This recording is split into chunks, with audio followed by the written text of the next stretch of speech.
Let's start off in Nigeria, where a three-member panel of an appeal court in Abuja, in a unanimous decision on Sunday, held that Governor Muftwang was not validly sponsored by the People's Democratic Party, PDP. The court said his nomination contravenes Section 285, subsection 2 of the Nigerian Constitution.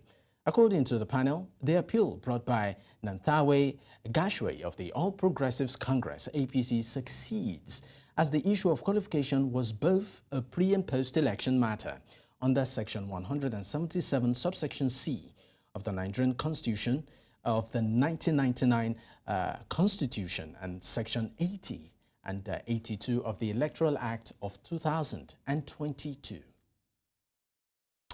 And of course, to shed more light on this and discuss this further, I'm joined by Joseph Odey, former Deputy State Chairman, APC Presidential Campaign Field Operations Directorate, here in the studio. And also Abubakar Mohammed, PDP stalwart, joining from Jos. Gentlemen, thank you so much for your time. Thank you, Mr. Dapo. All right, let me start off with you, Joseph. Let me get your immediate reaction to this particular verdict by the court. For you, I know that you're with the APC. How is this for you? Thank you so much once again, Mr. Dapo. Regardless of my partisan political affiliations, looking at it from a balanced perspective, you wouldn't call it a miscarriage of justice as officials of the PDP and other opposition members have described it, considering the fact that there's a precedence in this since 2019, which actually went against the All Progressives Congress. So going by that precedence of 2019 in the Zamfara situation, you can't say this is a target at PDP or any other opposition party. You can say, yes, something like this has happened before, and the ruling party was at the receiving end of it. So, per se, if you're seeing things from that angle, you can say it's fair and square, if I may use that term. All right, now great. Of course, we will be joined in the course of the conversation by Abubakar Mohammed from the People's Democratic Party. That's a stalwart there. But right now we still have Joseph. You said that irrespective of your partisan, side when it comes to politics, being affiliated with the APC, for you, this is not a miscarriage of justice. I would like you to elaborate more on this, because for many right now, it seems like, the judiciary, one can really not place what will I call it right now, sides when it comes to the judiciary. So we are seeing court injunctions, superseding court injunctions, contravening court injunctions and all of that. So the question right now is this: do we see the power of incumbent, particularly at the federal level, here at play? Thank you so much for that question. And like you rightly observed, if you're following this socio-political conversation out there in the social space, there are lots of talks about the power of incumbency, probably influencing the outcome of recent court verdicts, particularly as regards the Plateau State situation. But that's when you're taking things at face value. Because if you dig a bit further down the line of history, you would notice that, or you would learn that Plateau State, particularly as an opposition state as it is presently, has a lot of issues within its party which are not supposed to be. Going back down to 2019, just after the governorship elections, the People's Democratic Party itself in Plateau State found itself in a lot of serious troubles internally, which were caused by the party itself. They couldn't conduct state congresses just after the governorship elections, and much of the whole issues around this current 2023 governorship election and the court ruling stemmed from the fact that PDP in Plateau State could not conduct state congresses in 2020, and that's where most of the problem is coming from. After all of the internal issues in the party, successive state caretaker committees were appointed and all of that, the party finally succeeded to conduct state congresses in Plateau State in August 2020 when the current ESCO led by Mr. Chris Hassan came on board. Unfortunately, the process was not duly followed in that 2020 Congress, and members of the PDP led by Honorable Bitrus Kazi took the party to court. This case started as a PDP-PDP case. Honorable Bitrus Kazi, who was one of the chairmanship candidates in the election, who had boycotted the election, took the party to court. But people would say, I mean, one would look at it as more of an internal party issue. I mean, at the polls, it was pretty much clear that Mutfwang actually, I mean, to a large extent, was the choice of the people. So will you want to say an internal party affair should sort of rub off on the mandate of the people at the ballots? As you had rightly observed, well, I would say that's actually a very good one. And it brings us back to the very beginning of this session. When you read the introduction, or when you said the introductory part, you had mentioned the ruling of the appeal court, which had clearly stated that for a candidate to be in office, or for a person, a governor, or any other elected executive to be in office, you must have being in compliance with Section 177, subsection C of the 1929 Constitutions, which say that you must be validly sponsored by your party. But in a situation where PDP has had problems since 2020, and the ESCO, actually way back in June 2021, the National Executive or the National Working Committee of the People's Democratic Party had dissolved this same ESCO in Plateau State. So this ESCO now, which was already dissolved, apart from that dissolution issue, the same ESCO has had issues, court rulings against it and all. So if this same ESCO, which has been thrown out by the court, was also dissolved by the National Working Committee of that same party, went ahead to nominate a candidate for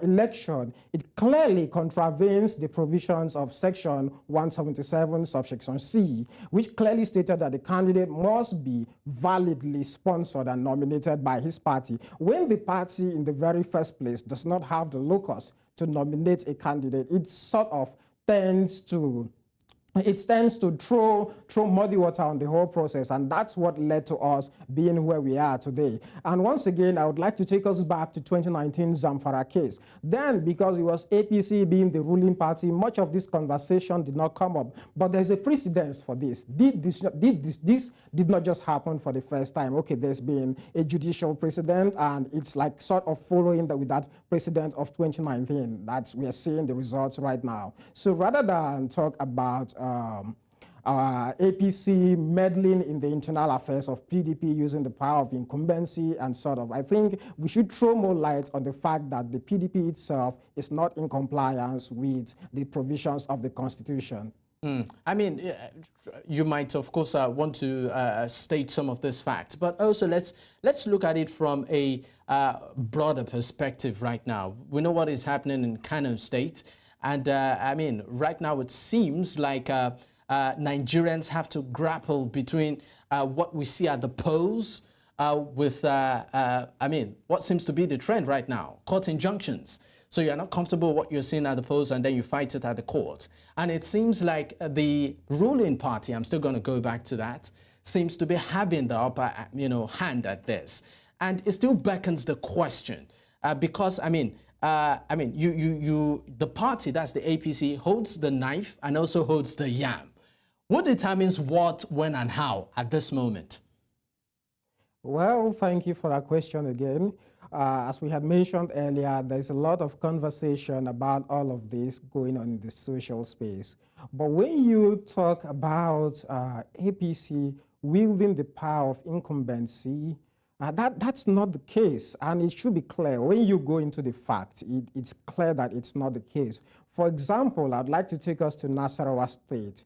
Governor Abdullahi Sule of APC in Nasarawa State is or was one of the earliest supporters of President Bola Ahmed Tinubu when Tinubu was building up for the primary elections and all. Governor A.A. Sule was one of the first persons who declared open support for Bola Ahmed Tinubu. But in the courts today, if you followed the recent ruling of the High Court, the court ruled against Governor A. Sule in favor of the opposition candidate of PDP in Nasarawa. So right now, the Nasarawa case has gone on to appeal. And if you're looking at things from the perspective of, okay, is everything balanced? Is APC wielding its big stick in this process? I think the man who played a very big role in the emergence of President Bola Ahmed Tinubu will not have his election ruled for the opposition. I think if anybody is going to be a beneficiary of incumbent power, it should be A.A. Sule. But unfortunately, the courts have ruled against him, and he is appealing right now. So if you take that case of Sule and you look at it from this perspective, you might want to think that, okay, it's not actually what it might seem or what the conversation might be. And I would like to take us again back to Plateau State.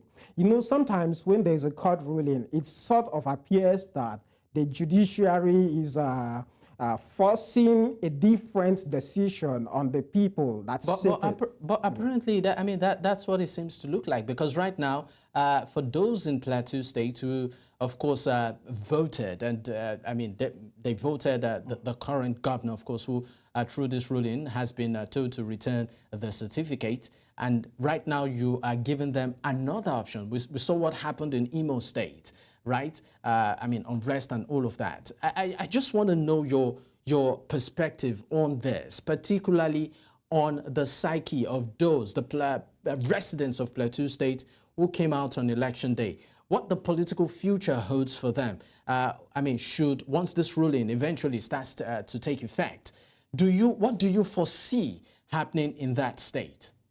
Thank you very much. That's a very big one, and it's something I have personally given a lot of thought to. And from my knowledge of the whole affair in Plateau State, Governor Caleb Mutfwang, who is currently ruling the state, and Dr. Yilwada Nentawe, who was the APC candidate in the last election. If you look at the results of the contest, the governorship election, it was a neck-to-neck thing. It's way different from the Imo scenario where His Excellency Hope Uzodinma had placed votes before the Supreme Court verdict. In Plateau State, it was more like a neck-to-neck election. And across the 17 local government areas of Plateau State, His Excellency Governor Caleb Mutfwang, who is currently the governor, scored high votes across the local governments. But Dr. Yiwada Nentawe, the APC guy, who was the governorship candidate of APC, had also performed significantly well. Yiwada Nentawe scored 481,000 votes. And if you look at the spread of those votes across the 17 local government areas of the state, he scored above 50% in the majority of the local government areas. So in such a situation, it's not like, okay, the PDP governorship candidate scored 500,000 and the APC candidate scored 100,000. No, the APC man had won 481,000, and except in Kanke local government area where he didn't score up to 30% of the votes, he had performed creditably well and scored consistently above 50% in all of the local government areas. And if you look at the spread, part of the issues that it's involved in this court case is the fact that there was overvoting in the strongholds of the PDP candidate. For example, if you look at the results from Just Not, see the margin versus the number of registered voters and the number of accredited voters on election day, you would see that, okay, that margin now, by the time the margin of overvoting, if proven in court, is removed, the lead that Governor Caleb Mutfwang currently has against Dr. Nentawe will be cut off. Like, okay, presently the vote difference is about 44,000, 525,000 for Caleb versus 481,000 for Nentawe. So by the time you remove that excess number of votes, like the figures we saw from Just Not and all of that, you would not have that leading margin anymore. You get so.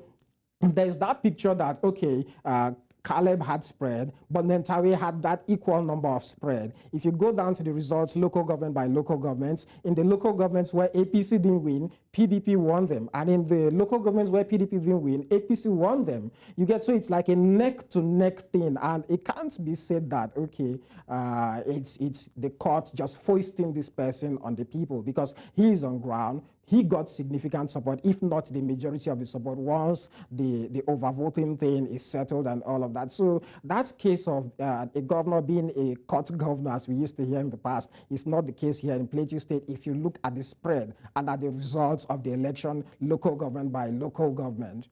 I'm going to ask you point blank. I mean, do you think the APC, I mean, with this current election, from the presidential to the state election and, you know, at various levels, and what we are seeing unfold at the moment, do you think the APC is setting the right precedent?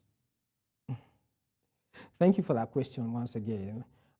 As I had mentioned earlier, considering that APC is in court, yes, in a couple of states, and the party, the members of the party or candidates of the party in the last election appear to be making a very strong case for themselves. Yes, they are making a good case for themselves. But then I also mentioned the case of Nasarawa State, where the governor, the sitting governor, Sule, being a very close associate of President Tinubu, if there was any internal influence by the party, then it's a given that, okay, such a person who has been part of the in-house caucus, so to speak, should not be at the receiving end of such a situation. Then again, if you also look at things from the factual perspective, much of the conversation these days in the public space are not really taking cognizance of the facts. It's somehow more emotional and based on political perspectives. But when you look at it from a factual perspective, you see, okay, did this thing really happen? Did this party actually fail to follow the precedents or the laid down rules as stated in the Constitution? You know, these things are very clear. For example, this same Plateau State that we're talking about today, when local government elections were conducted in 2021, the Plateau State High Court had prevented the People's Democratic Party from fielding candidates. That was in 2021. In 2021, across the 17 local government areas of Plateau State, the court did not allow the party to field candidates. Why? Because the court had said that the ESCO that is producing these local government candidates were not validly elected. So if you look at it, this case did not even start today. This started before, okay, the current APC administration came. It wasn't the APC administration who said the court should stop APC-PDP from this. So the case has been lingering. It's not a today thing. So when you look at it from the perspective of, okay, things coming, building on each other, ESCO not being validly conducted, ESCO not allowed to conduct local government elections, they took themselves to court. It was a PDP versus PDP thing, and the court ruled against them having candidates. So 2 years later, fast forward to 2023, from that 2021, that same issue now raised its head again. So if you're looking at these things, it's actually things that are going against the provisions of the Constitution. The court does not give a ruling or a judgment in a vacuum. It always follows the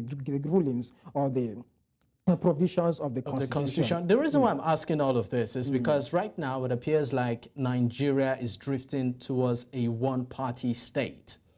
And I mean, by all tenets, it's not healthy for democracy, right? And I mean, with this, and to a very large extent, it's also appearing like the incumbent is using the judiciary as a tool to upturn certain, what I call it, issues that, particularly when it comes to the elections, that maybe we perceived had been settled, right?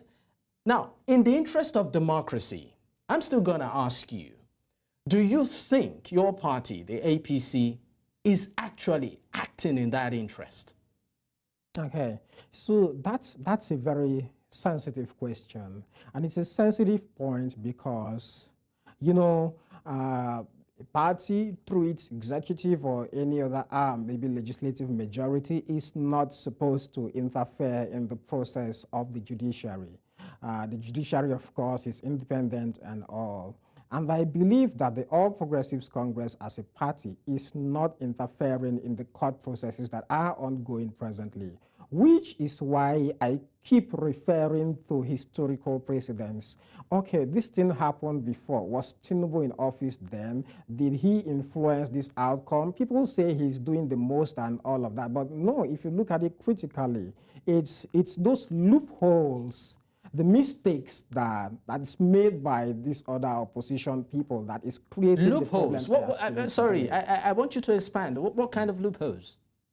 Going back to the Plateau State again, which is the current focus of our discussion, when an ESCO is not constituted properly and the ESCO ends up sponsoring people to elections, is that not a very clear loophole? I mentioned the fact that in 2021, the National Working Committee of the People's Democratic Party in June, I think on 10th June 2021, had dissolved the Plateau State ESCO. They said the ESCO was not properly constituted. If your own National Working Committee dissolved you, a court pronounced ruling that you were not properly constituted, and you still stay there, you still go on to try to sponsor candidates in an election, is that not a big mistake? Is that not a loophole? Do you need any incumbency powers for your opponent to interpret the Constitution? But we also saw loopholes too. I mean, if we are to go by that, look at Imo State. I mean, we know what the first elections that brought in the current governor, who is also who ran for the by-elections, and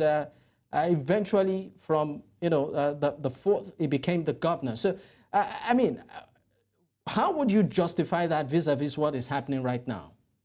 Okay, that's a good one. And then again, when we are talking about presidencies depend on the peculiar facts of a case. If a case is very similar to the case in question, that's when it can be used as a judicial precedent. So the case in Imo cannot be used as a precedent directly in this situation.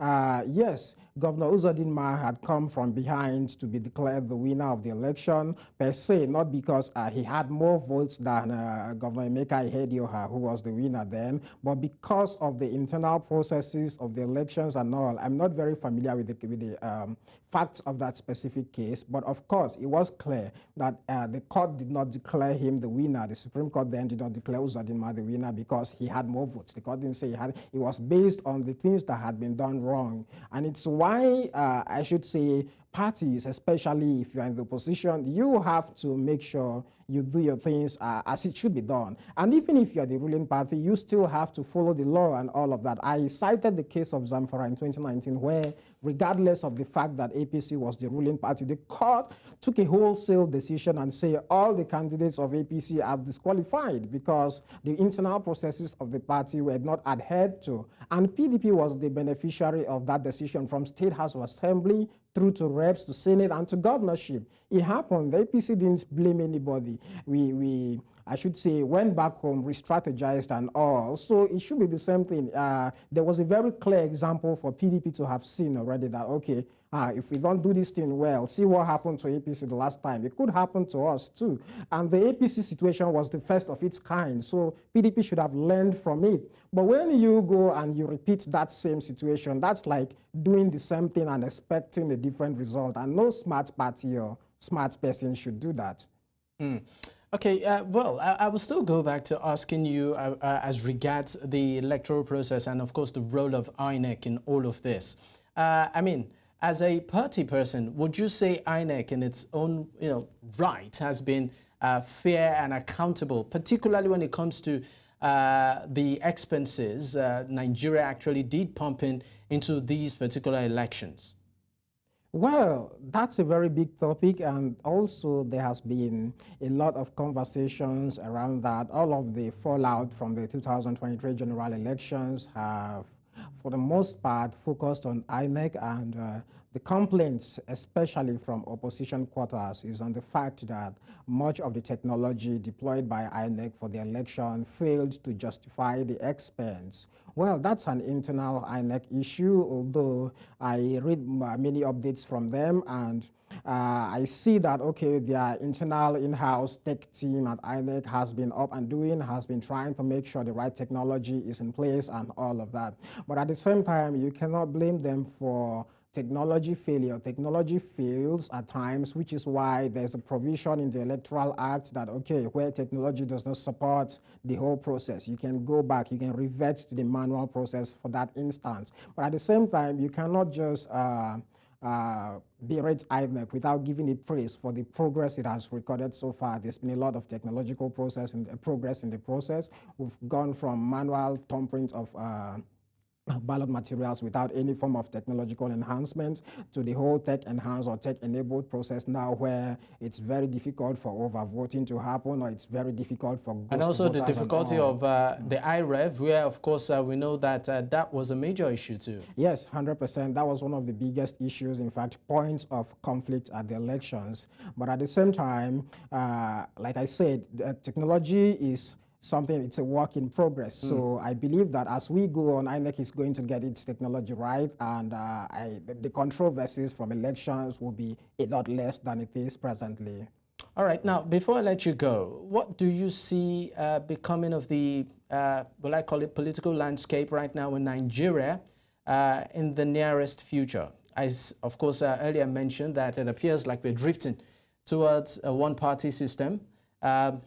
I don't know, what's your take, even though I understand that, I mean, you're with the ruling party and all of that, in terms of the health of our democracy and the fact that the president has always insisted that he believes in democracy and the rule of law. I'm glad you mentioned that, because, of course, President Tinubu has a reputation of being... Is that reflecting? Of being a Democrat. Yes, I would say it is reflecting, because if you go down the memory lane, remember the elections of 2003. You remember what happened then, right? The People's Democratic Party, led by the then President Olusegun Obasanjo, had literally swept all of the southwest states, which was a stronghold of the opposition in Nigeria then. If you go to the north, where ANPP was strong in 2003, PDP swept everything, and there were the same complaints of Nigeria becoming almost like a one-party state. But in today's Nigeria, where you have Labour Party having a state in Abia, NNPP is in Kano, we have PDP in in Akwa Ibom State, in Edo State, and all of that, you cannot exactly say it's drifting towards a one-party state. And I believe that the president himself, going by his reputation of being a Democrat, believes in democratic tenets. But at the same time, APC cannot do the work of the opposition for them. It is up to the opposition to live up to their billing by making sure they keep APC on their toes and all. And recently also, there was a talk about the former presidential candidate of the PDP, Alhaji Atiku Abubakar, talking about a merger and all of that. That might also help to deepen democracy in Nigeria. But we cannot expect APC to do the work of the opposition for them. They have to be on their toes. All right, thank you so much for your time. Joseph Odey, former Deputy State Chairman, APC Presidential Campaign Field Operations Directorate. Of course, who is here with me in the studio. Once again, thank you so much for your time. Thank you, Joseph. Mr. Dapo. Thank you. All right.